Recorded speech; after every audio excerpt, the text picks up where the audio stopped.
অনেকে প্রশ্ন তুলতে পারেন যে তাহলে কি শুধুমাত্র নামাজ, রোজা, হজ এবং যাকাত এগুলোর জন্যই পৃথিবীতে বেঁচে আছি? উত্তর হচ্ছে না।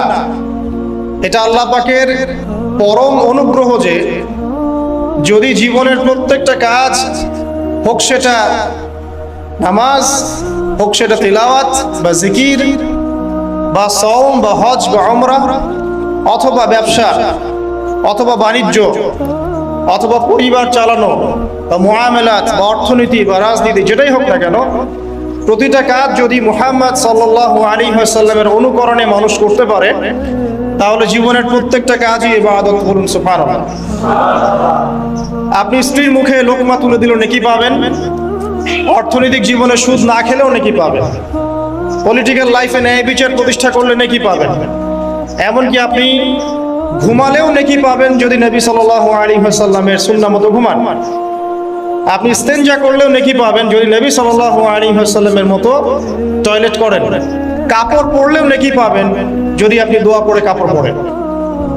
এক কথায় আমাদের দুনিয়াবি যত কাজ আছে প্রত্যেকটা কাজই ইবাদত হয়ে যাবে যদি একটা শর্ত পূরণ হয়, সেটা হলো নবী মুহাম্মদ সাল্লাল্লাহু আলাইহি ওয়াসাল্লামের অনুকরণে, তার সুন্নাহর অনুসরণে হতে হবে।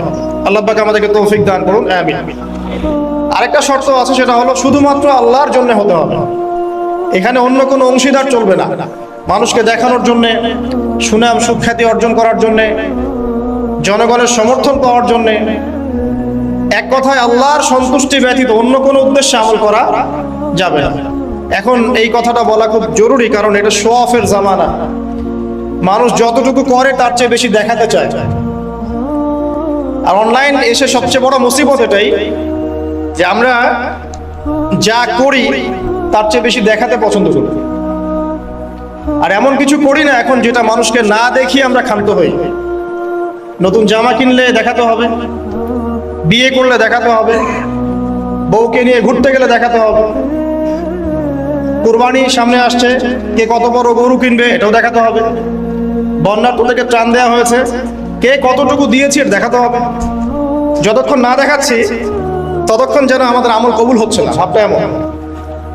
অনলাইনের সবচেয়ে মারাত্মক জায়গা এটা। এটা মানুষকে লোক দেখানো বিষয় শিখিয়েছে। আর যত বেশি আমরা এগুলো শো অফ করতে গিয়েছি তত কাজের বারাকা কমে গিয়েছে এবং কাজের ফলাফল কমে গিয়েছে।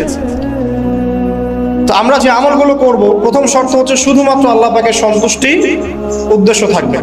2, নবী সাল্লাল্লাহু আলাইহি ওয়াসাল্লামের সুন্নাহর অনুসরণে হতে হবে। তাহলে জীবনের প্রতিটা কাজই হবে ইবাদত, যার জন্য আল্লাহ পাক আমাদেরকে সৃষ্টি করেছেন। ওয়া মা খালাকতুল জিন্না ওয়াল ইনসা ইল্লা লিয়াবুদুন।